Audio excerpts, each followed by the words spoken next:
Bonjour à tous. Alors, à quelques jours de la date limite de transmission de votre bilan pédagogique et financier, j'ai beaucoup de questions en consulting, notamment pour les sous-traitants qui ne savent pas comment remplir leur bilan pédagogique et financier. Donc, ce sera l'objet aujourd'hui de cette vidéo. Donc, si vous êtes formateur, que vous avez un numéro de déclaration d'activité et que vous n'avez travaillé qu'en sous-traitance, eh bien, le remplissage de votre bilan pédagogique et financier est relativement simple. Donc, déjà, pour le remplir, vous devez vous rendre sur la plateforme Mon Activité Formation. Vous devez avoir créé votre compte, donc qui vous a permis notamment de faire votre demande de numéro de déclaration d'activité si vous l'avez obtenu récemment. Dans la création de ce compte, il vous sera demandé un code d'activation que vous avez sur le courrier joint au récépissé de votre numéro de déclaration d'activité. Donc, dans ce courrier, vous avez deux codes. Vous avez le premier qui concerne EDOF, l'accès pour EDOF, donc c'est une clé d'activation qui commence en général par Y, et vous avez un deuxième code, parfois sur la deuxième page, qui vous permet d'activer cet espace pour déclarer pour transmettre votre bilan pédagogique et financier. Donc, maintenant que la démarche est dématérialisée, vous accédez à la plateforme et vous remplissez votre bilan pédagogique et financier directement en ligne. Donc, ce que vous devez indiquer, eh bien, ce sont les informations contenues dans le cadre A et dans le cadre B du CERFA.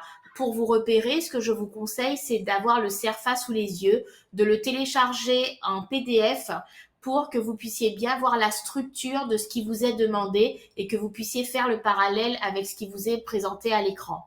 Donc, dans le cadre A et le cadre B, eh bien, il s'agit de l'identification de l'organisme qui est en général pré-rempli puisque vous y accédez via votre compte monactivitéformation.gouv.fr. Donc, vous vérifiez ces informations que vous pouvez éventuellement modifier si besoin.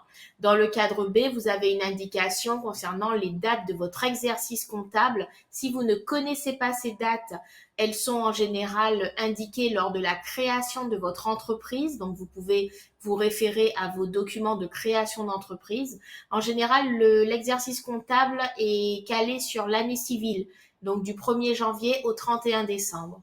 Ensuite, vous avez deux petites formalités à réaliser si vous êtes formateur sous-traitant. Dans le cadre C, vous remplissez la ligne 10 sur les contrats conclus avec d'autres organismes de formation. Donc, vous allez indiquer, donc là, il s'agit du bilan financier.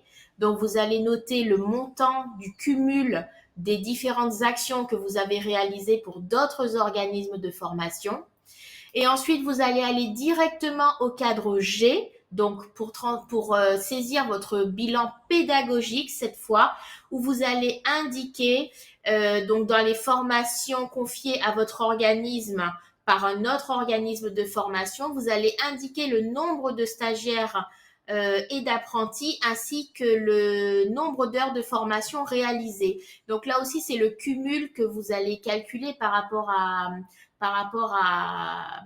toutes vos missions que vous avez pu réaliser pour différents organismes.